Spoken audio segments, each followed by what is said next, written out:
Hey guys, what's happening? It is Thursday and just leaving the shop here. You know what that looks like. So just gonna do a little quick vlog for you, and we're going on a rescue mission here.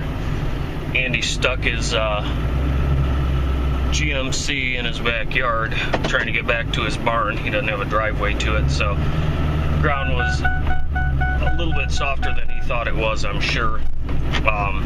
And of course his truck is light, it's not loaded down, so I probably would have risked it too, but it must have just been a soft enough spot that he got her stuck. So he just gave me a shout and asked if I'd rally the troops and come on over. So the troops meaning the Super Duty and myself. So we're gonna go over there, and of course I still have the salt spreader on, and this thing's loaded with salt, but we're gonna try and walk it out of there without jerking on it, because all I have is the salt spreader receiver hitch to hook up from, and I've pulled on it before, but I hate like hell to pull on it, especially as that gets older. It's rusty, and I got my hooks in the front, but I got the plow on, so that means dropping the plow.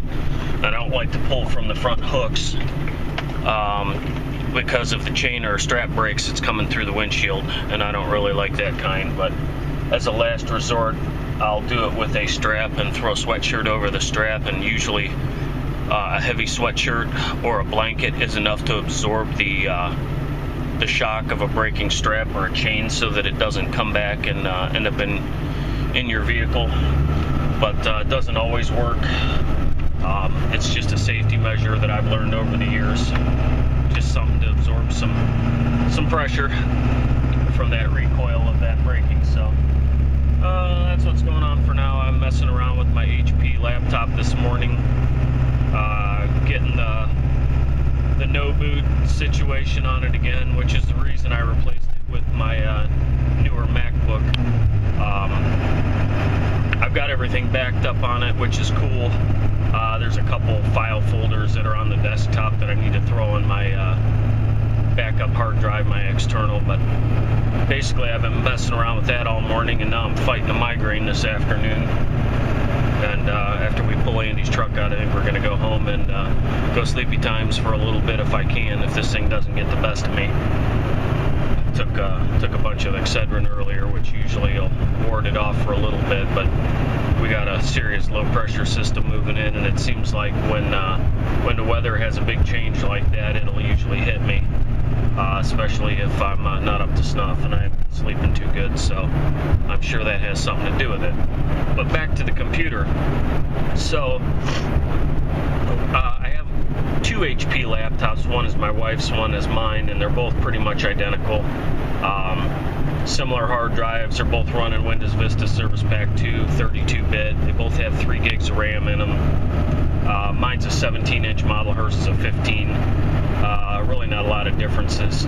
But so I fought that thing this morning. I started out one at a time by trying to process of elimination. It basically wouldn't post. It wouldn't go past the post-operating self-test. So first thing I did, let's see, what did I do?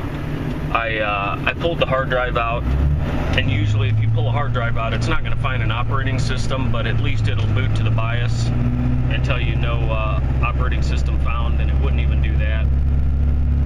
So I thought, alright, I'll pull the optical drive out and see if that's causing a boot failure. And I did that, no luck.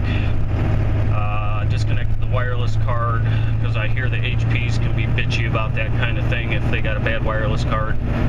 I pulled that out, and the thing booted. And I thought, alright, I got it licked. So I pulled that out, it booted. I went to open up my QuickBooks, and it crashed. So I thought, well, what the shit. So I shut it down, and I decided to dissect my wife's laptop and pull the memory out of her laptop and stick it in mine. It's the same 3 gig sticks of memory, a 2 and a 1. And I fired that in there and ended up booting it up, and the damn thing booted right up and opened up, didn't crash. I restarted it a dozen times and I couldn't get it to crash. no issues. And I had noticed before any of this started happening, the hard drive was running an awful lot, and I had done a test on the memory through the before you get to your boot screen, you can go into the BIOS and do a memory check and stuff, and I did all that, and it says it's fine, but I still think one of those sticks of memory is shit in the bed, because, or it wasn't plugged in properly. So I swapped to her memory, it worked fine. Rebooted several times, like I said, worked fine. And so I took her memory back out and put mine in, made sure it was seated like it's supposed to be, you know, couldn't see any problems there. And the computer has been cleaned out, no issues there. No dust and dirt and garbage in there causing those sort of problems. And I know the graphics chipset in those HP motherboards doesn't get the cooling it's supposed to get, and those usually shit the bed. I've already had it replaced once, the whole motherboard, because of that situation.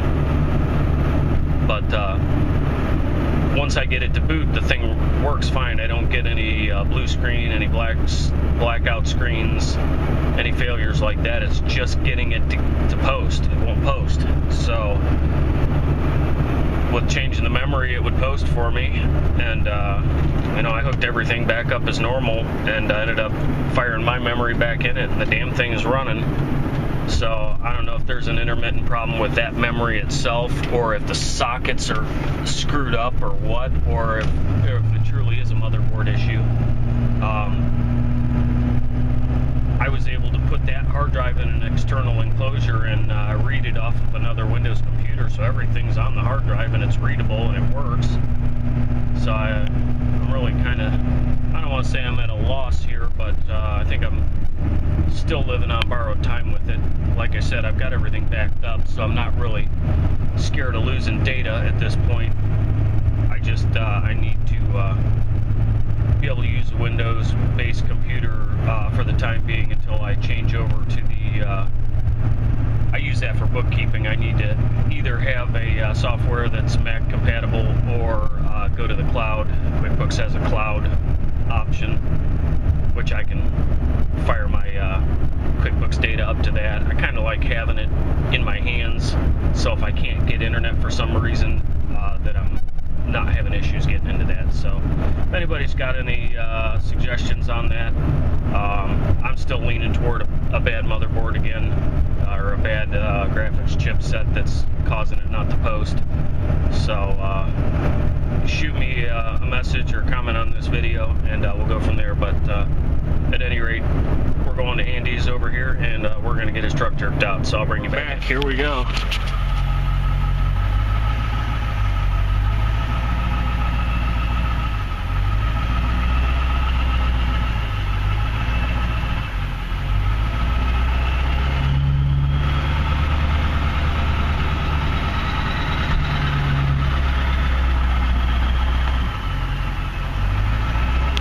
So you guys got that little morsel of goodness there. That went a hell of a lot better than I expected. The area I backed down on was used to be a driveway that went along the edge of the woods, but I wasn't giving it any slack on that. That could have been bad, especially with an extra ton of salt in the bed of this truck. But you can see how slow that went. This truck, I always put it in low range when I'm going to do something like that, just to start off, to see how it'll all work out. And that worked out just fine. So I guess we'll continue our little driving video here. What the hell, I got nothing else for you today. Just been kind of one of those days.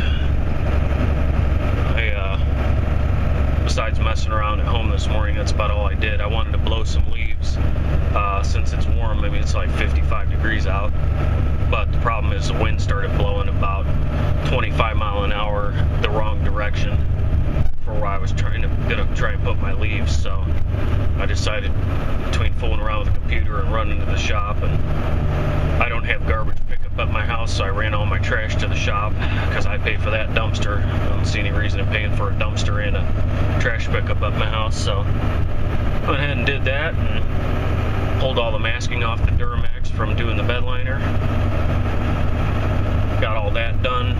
I put the Raptor liner in there, and that one's got a Rhino liner type in the rest of the bed, so it's got the slick, harder urethane on that front bulkhead and the more rubberized, grippy type on the rest of it, but it'll do. It's sealed up. I threw some epoxy down over it, and I had the rattle can etch on it before that, Montana brand, and there was not a speck of rust on it, and it's had you know, some wet grass laying in the front of it and things like that, and I was pretty impressed. Usually rattle can etch does not do that well, but that stuff truly amazed me.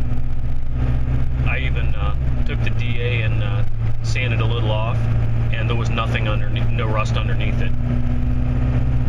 So I threw a coat of etch down and let that flash for about an hour and a half with the heat cranking on it, and then pounded that urethane bed liner in it in 2 coats. I shouldn't say I pounded it on. I found with that stuff, you need to kind of give it an extended flash time because it stays soft for a while, and they actually, in the instructions on that U-pull Raptor liner, they claim that at any time you can recoat it, no surface prep necessary, which I find to be strange, other than washing it, you know, making sure it's clean and degreased. I can't believe that it's got a strong enough solvent in it to penetrate into a cured urethane, but you know, maybe it does. So tomorrow we're going to go to the shop and finish cleaning up the Duramax. I'm going to get it vacuumed out, clean the windows, finish wiping down the body on it. I got all the oil overspray residue off of it for the most part, so we'll get all that done tomorrow, and I got to make a run to the Home Depot and pick up some stuff. I got a door to change in the house, and my wife needs some ceiling tiles for her office. They had a roof leak and it stained some ceiling tiles. So I'll pick up a box of those ceiling tiles and get that done, and that's about it until something else comes through. I'm trying to get some body work lined up, but I really hit it hard about a month ago and did half a dozen jobs that would have been spread out over the winter, which is fine. I needed to get them out of the way because you never know what's coming down the line. Sometimes I have to turn things away because I'm working on others. But with the old Christmas holiday coming up, I'd like to get a couple jobs in there and bang them out, put a little money in the kitty. So, all right, well, we'll catch you guys later. Have a good day.